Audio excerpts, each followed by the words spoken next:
सर्वत्र होळीची धुळवड साजरी होत असताना दुसरीकडे दूरवर दंडकारण्यात आपल्या कर्तव्यात कुठलाही कसूर न ठेवता जंगलांचे व त्यातील वन्यजीवांचे संरक्षण करण्यासाठी काही लोक आपले कर्तव्य बजावत असतात। होळीच्या सणाच्या निमित्ताने जंगलात आजही काही भागात अवैध पद्धतीने जंगली प्राण्यांची शिकार व वृक्षतोड होत असते। अशा घटनांना पायबंद घालण्यासाठी होळीच्या तोंडावर वन विभागाच्या वतीने विशेष मोहीम आखून जंगलात गस्त घालत जंगलांचे संरक्षण केले जाते। वन विभागाच्या वतीने आपल्या जंगलांचे पर्यायाने आपल्या राष्ट्रीय संपत्तीचे संरक्षण आणि संवर्धन होण्यासाठी कशा प्रकारे कार्य केले जाते याविषयी अधिक माहिती जाणून घेऊया या व्हिडिओच्या माध्यमातून।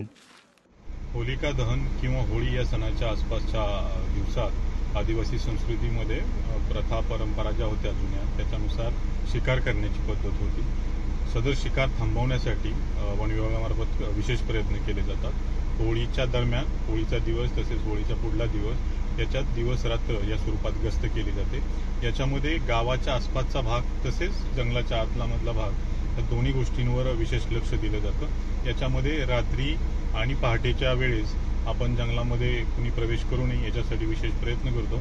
तसेच शिकारीचा प्रयत्न होत असेल किंवा कुठल्याही अवैध स्वरूपाची किंवा संशयास्पद कुठेही हालचाल आढळल्यास वन विभाग त्याकडे विशेष स्वरूपानं गस्त करून लक्ष देत असतं। यामध्ये स्थानिकांमध्ये बऱ्याच स्वरूपात जागृती करण्यात आलेली आहे।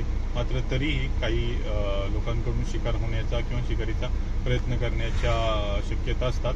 सदर शक्यतांवर आळा घालण्यासाठी आपण स्थानिकांना सोबत घेतो। तसेच काही अशासकीय संस्था असतील, काही पत्रकार असतील, या सगळ्यांना आपण सोबत घेत आपण जंगल आणि जंगल परिसरात गस्त करतो आणि स्थानिकांमध्ये शिकार होऊ नये याच्यासाठी जागृती करण्याचा प्रयत्न करत असतो। वन विभागाच्या वतीने अनेक कार्यक्रमांच्या माध्यमातून जंगल संवर्धन आणि संरक्षणासाठी विशेष जनजागृतीचे कार्यक्रम राबविण्यात येत असतात। विशेष सणांच्या निमित्ताने विशेष मोहीम आखून जंगलात गस्त घालत आपल्या जंगलांचे संरक्षण करणाऱ्या सर्व स्तरातील वन विभागांच्या कामाचे करावे तेवढे कौतुक थोडे आहे। विशाल देवकर, न्यूज 18 लोकमत, नागपूर।